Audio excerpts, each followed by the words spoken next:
Hi students, current affairs multiple choice క్వశ్చన్స్కి స్వాగతం సుస్వాగతం. ఈ వీడియోలో మనం కొన్ని current affairs multiple choice questions నేర్చుకుందాం. ఆర్బీఐ నూతన గవర్నర్ ఎవరు? ఆర్బీఐ నూతన గవర్నర్ ఉర్జిత్ పటేల్ అండి. Urjit Patel. Bharat petroleum corporation limited నూతన చైర్మన్ ఎవరు? భారత పెట్రోలియం కార్పొరేషన్ లిమిటెడ్ నూతన chairman D Raj Kumar. India post payments bank స్వతంత్ర డైరెక్టర్గా ఇటీవల ఎవరు నియమితులయ్యారు? ఇండియా పోస్ట్ పేమెంట్ బ్యాంక్ స్వతంత్ర డైరెక్టర్గా ఇటీవల ఆర్ఎస్ సోది నియమితులయ్యారు. బీహార్ రైతులకు మంచి పంట మరియు పోషక నిర్వహణ కోసం కేంద్ర ప్రభుత్వం ఇటీవల సిఎంఆర్ఎస్ యాప్ను ప్రారంభించింది. సిఎంఆర్ఎస్ అనగా ఏమిటి?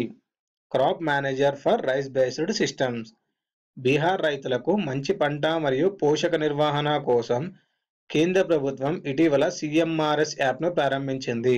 సిఎంఆర్ఎస్ అనగా crop manager for rice based systems.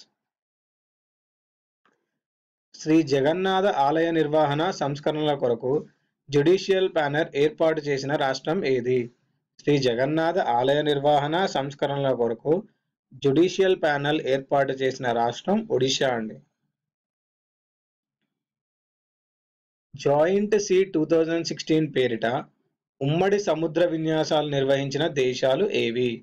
Joint see 2016 పేరిట ఉమ్మడి సముద్ర విన్యాసాలు నిర్వహించిన దేశాలు చైనా, రష్యా అండి. ఇటీవల శ్రమదాన్ ఉద్యమం ప్రారంభించిన రాష్ట్రం లేదా కేంద్రపాలిత ప్రాంతం ఏది? ఇటీవల శ్రమదాన్ ఉద్యమం ప్రారంభించిన రాష్ట్రం లేదా కేంద్రపాలిత ప్రాంతం వచ్చేసి Puducherry. Uranium corporation of India సిఎండిగా ఇటీవల ఎవరు నియమితులయ్యారు? యురేనియం కార్పొరేషన్ ఆఫ్ ఇండియా సిఎండిగా ఇటీవల సికే అస్నాని నియమితులయ్యారు.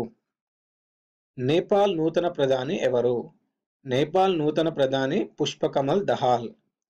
ఇవండి ఈ వీడియోలోని current affairs multiple choice questions. ఈ వీడియో మీకు నచ్చినట్టయితే లైక్ చేయండి, సబ్స్క్రైబ్ చేయండి, షేర్ చేయండి. వచ్చే వీడియోలో మరికొన్ని కరెంట్ అఫైర్స్ మల్టిపుల్ చాయిస్ క్వశ్చన్స్తో కలుద్దాం.